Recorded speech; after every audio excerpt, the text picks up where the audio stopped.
അന്ന സംസ്ഥാന സ്കൂൾ കലോത്സവത്തിന് അരങ്ങ് ഒരുങ്ങിക്കഴിഞ്ഞു. എല്ലാവിധ ഒരുക്കങ്ങളും പൂർത്തിയാക്കുകയാണ്. ഭരണസിരാ കേന്ദ്രമായ സെക്രട്ടേറിയറ്റിന് അടുത്താണ് സെൻട്രൽ സ്റ്റേഡിയം. സെൻട്രൽ സ്റ്റേഡിയമാണ് മുഖ്യവേദി. അന്ന സൂചിപ്പിച്ചതുപോലെ ഈ മുഖ്യവേദിക്ക് ആദരണീയനായ കഥാകാരൻ എം ടി വാസുദേവൻ അവരുടെ അനുസ്മരണത്തിന് വേണ്ടി അദ്ദേഹത്തിനെ ഓർമ്മിപ്പിച്ചുകൊണ്ട് നിള എന്ന പേരാണ് നൽകിയിട്ടുള്ളത്. 25 വേദികളുണ്ട്.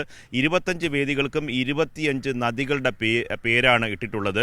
മുഖ്യവേദിയായിട്ടുള്ള സെൻട്രൽ സ്റ്റേഡിയത്തിലാണ് നമ്മളിപ്പോൾ ഉള്ളത്. ഈ സെൻട്രൽ സ്റ്റേഡിയത്തിൽ അടക്കം വരുന്ന എല്ലാ വേദികളിലും അവസാനഘട്ട ഒരുക്കങ്ങൾ, വേദിയുടെ നിർമ്മാണം, ഒപ്പം തന്നെ കലവറ ഇത് സംബന്ധിച്ച് പാചകപ്പുര സംബന്ധിച്ച് പുത്തരിക്കണ്ടം മൈതാനത്താണ്. അവിടെ അവസാന ഒരുക്കങ്ങൾ നടക്കുന്നു. ഈ സ്വർണ്ണക്കപ്പ് നാളെയോടുകൂടി തിരുവനന്തപുരത്ത് എത്തിച്ചേരും.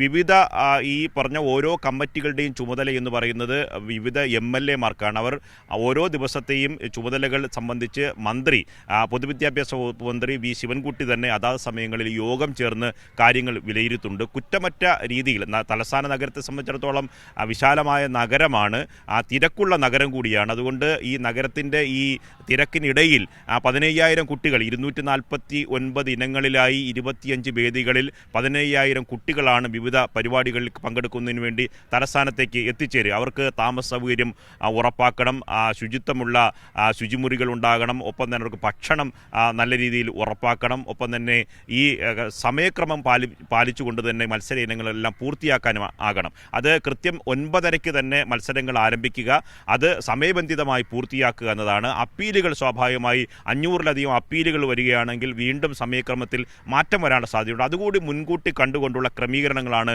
വരുത്തിയിട്ടുള്ളത്.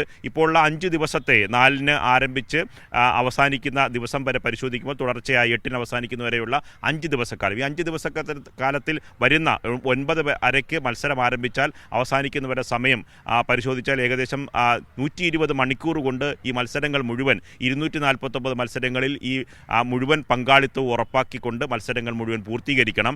ഒപ്പം തന്നെ ഓൺലൈൻ, ഇത്തവണത്തെ ഏറ്റവും വലിയ പ്രത്യേകത ഓൺലൈനായി തന്നെ രജിസ്ട്രേഷനും ഒപ്പം തന്നെ അതിൻ്റെ മത്സര ഫലങ്ങളൊക്കെ തന്നെ ഓൺലൈനായി അറിയാനുള്ള സംവിധാനങ്ങളുണ്ട്. സമ്പൂർണ്ണ ഗ്രീൻ പ്രോട്ടോക്കോൾ പാലിച്ചുകൊണ്ടുള്ള പ്ലാസ്റ്റിക് വിമുക്ത കലോത്സവമാണ്. അതിനനുസരിച്ചുള്ള സുരക്ഷാ ക്രമീകരണങ്ങൾ ഇത് കേഡറ്റുകൾക്ക് നൽകിയിട്ടുണ്ട്. അതിനനുസരിച്ച് ബോധവൽക്കരണവും എല്ലാ വേദിയിലും നടക്കും.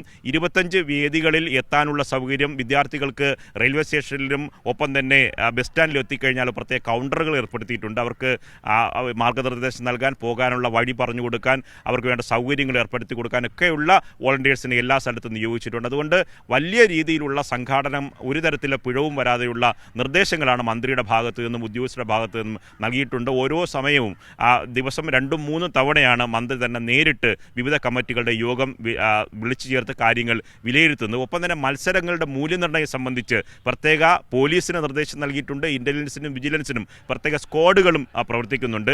ഇത്തവണത്തെ ഏറ്റവും വലിയ പ്രത്യേകത മഫ്റ്റിയിൽ പോലീസ് ഉദ്യോഗസ്ഥർ തന്നെ ഈ കലോത്സവ വേദിയിൽ വിവിധ സ്ഥലങ്ങളിൽ ഉണ്ടാകും.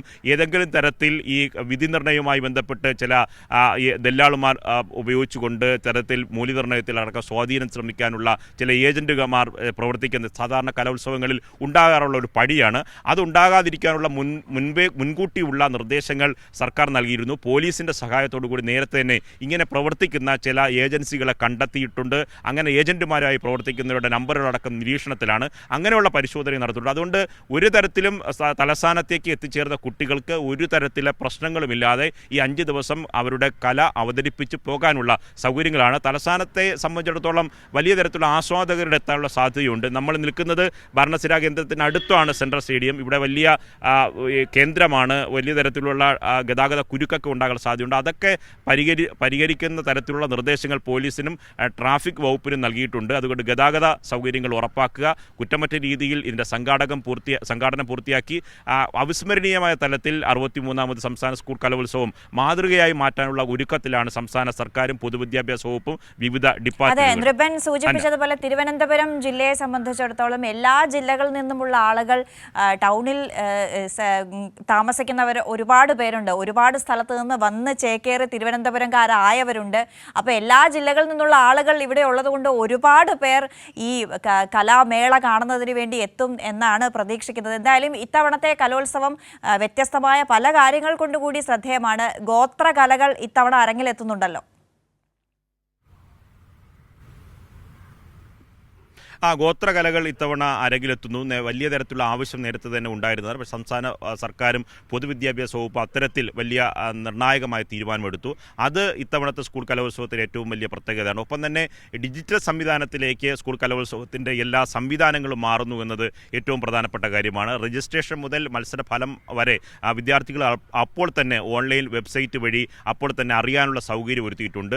ഗ്രീൻ പ്രോട്ടോകോൾ അതുപോലെ തന്നെ പാലിക്കുന്ന സംവിധാനം, അങ്ങനെ നിരവധി പ്രത്യേകതകൾ ഈ കലോത്സവത്തിനുണ്ട്. നേരത്തെ അന്ന സൂചിപ്പിച്ചതുപോലെ തലസ്ഥാനത്തെ സംബന്ധിച്ചിടത്തോളം വർഷങ്ങളായി കുടിയേറി പാർത്ത കേരളത്തിൻ്റെ വിവിധ കാസർഗോഡ് മുതൽ മഞ്ചേശ്വരം മുതൽ കേരളത്തിൻ്റെ കളിയിക്കാവിള വരെ വന്ന അതിർത്തി പ്രദേശം വരുന്ന പ്രദേശത്തുള്ള മനുഷ്യർ വരെ തിങ്ങിപ്പാർക്കുന്ന നഗരത്തിൽ വിവിധ ആവശ്യങ്ങൾക്കായി ജോലി സംബന്ധമായി, ബിസിനസ് ആവശ്യമായി, കച്ചവട സ്ഥാപനങ്ങൾ, അങ്ങനെ പല സ്ഥലത്ത് നിന്ന് കുടിയേറി പാർത്ത വലിയൊരു ജനസമൂഹം തലസ്ഥാനത്തുണ്ട്. നഗരത്തിൻ്റെ ഹൃദയവും അങ്ങനെ തന്നെയാണ്. അതുകൊണ്ട് വിവിധ സ്ഥലങ്ങളിൽ വരുന്ന കുട്ടികളെ സ്വീകരിക്കാൻ അവരുടെ ബന്ധുക്കൾ ഇവിടെ കാത്തുനിൽപ്പുണ്ടാവും. അവരുടെ കലാപരിപാടി കാണാൻ കുടുംബസമേതം അവർ എത്താനുള്ള സാധ്യതയുണ്ട്. അങ്ങനെ തന്നെയാണ് പ്രതീക്ഷിക്കുന്നത്. ഇത്തവണ കലോത്സവത്തെ ജനങ്ങൾ നെഞ്ചേറ്റാൻ പോവുകയാണ്. അനന്തപുരി ഒരുങ്ങിക്കഴിഞ്ഞു. എല്ലാ സജ്ജീകരണങ്ങളും ക്രമീകരണങ്ങളും ഒക്കെയായി സജീവമായി കഴിഞ്ഞു അനന്തപുരി. ഇനി ഒരു ദിവസം മാത്രമാണ് മുമ്പിലുള്ളത്. ഈ ഒരു പകലും നാളെ ഒരു ദിവസവും കഴിഞ്ഞാൽ ശനിയാഴ്ച അരങ്ങുണരാൻ പോവുകയാണ് തലസ്ഥാനത്ത്. നൃപൻ ചക്രവർത്തി വിവരങ്ങൾ നൽകിയത്.